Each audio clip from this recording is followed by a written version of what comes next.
Here come the rising of the sun. Yeah, this is our light during the day because JPS and Beryl has punished us, so to speak.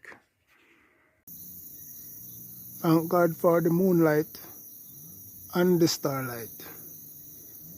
As you can see, the whole place is in darkness because of Hurricane Beryl and because JPS seems to be moving at Sino space, and I'm saying, but we have the moonlight and the starlight.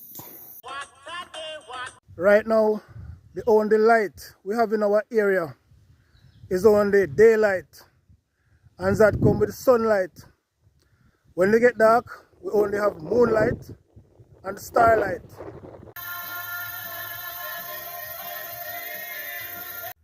This is daylight, and here comes the sunlight.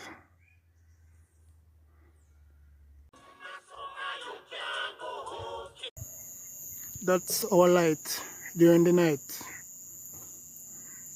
Blessed moon, I'm saying.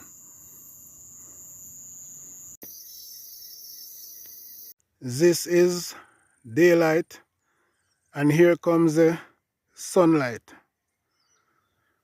This is the day that the Lord had made. We will rejoice and be glad in it. Glory be to God.